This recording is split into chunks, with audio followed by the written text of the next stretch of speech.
Էմանուել Մարգարյան, Armenpress պետական լրատվական գործակալություն։ Միացյալ Նահանգների պետդեպարտամենտը երեկ հայտարարել է, որ TRIP նախագիծը շարունակում է մնալ ԱՄՆ-ի գլխավոր առաջնահերթություններից մեկը եւ որ Հայաստանը ԱՄՆ-ի ու համաձայնեցված երրորդ երկրների հետ աշխատում է TRIP-ի իրականացման ուղղությամբ։ Կարող եք մանրամասնել, թե որոնք են համաձայնեցված երրորդ երկրները, որոնց հետ հայկական կողմը աշխատում է TRIP-ի մասին, խնդրեմ։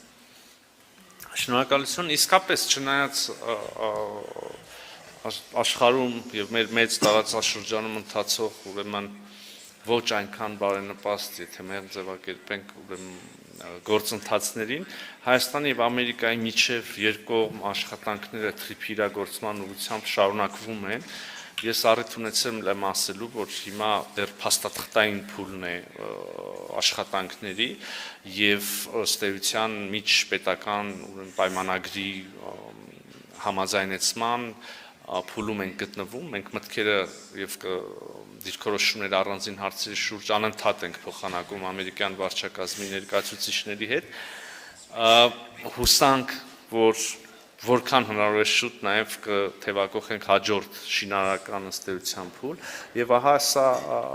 այստեղ է, որ նաև մենք երրորդ գործընկերների կարիք ենք ունենալու, իհարկե պայմանագիրը երկկողմ է լինելու եւ համաձայնություն եւ նախագիծը մեծ հաշվով ամբողջապես երկկողմ է, նկատեմ Հայաստանը եւ Միացյալ Նահանգները, բայց նաեւ շինարարության փուլում ենք գործընկերների կարիք ունենալու եւ ըստ էության ամենայն հավանականությամբ նաեւ այդ համակարգերի կառավարման փուլում կան գաղտնիք չի սա որքան էլ որ երկկողմ նախագիծ է բխում է եւ համապատասխանում է բազմաթիվ երկրների շահերից, սկսած Չինաստանից, վերջացրած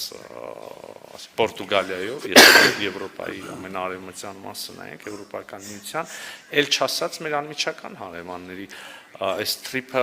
այլ մոլորակի վրա չի, TRIP-ի մի ծայրը պետքա կպնի Ադրբեջանի Հանրապետությանը կամ սկիզբ առնի դից, մյուս ծայրը ավարտվի Նախիջևանով էլի Ադրբեջանի Հանրապետությունով, բայց տրամաբանական շարունակությունը եւ այս մասին շատ խոսել ենք երասխով հայկական երկաթուղիների մյուս ցանցնա, Կարս Գյումրի ուրեմն երկաթուղային հանգույցնա եւ Թուրքիայի երկաթուղային ցանցը Կենտրոնական Ասիայի երկրները հատկապես շատ շահագրգռված են։ Մեկ օր առաջ մենք այստեղ հանդիպում էինք նաև Ղազախստանի արտաքին գործերի նախարարի հետ, ով Հայաստանում էր նաև Ղազախստանի տրանսպորտի նախարարի ուղեկցությամբ։ Հետևաբար քննարկումները կան մերձավոր արևելյան երկրներն շահագրգիռ նաև այս հետաքրքրված այս թեմաներով առայժմ որևէ կոնկրետ բան չկա, որ ես կարող եմ կիսել նաև հանրության հետ։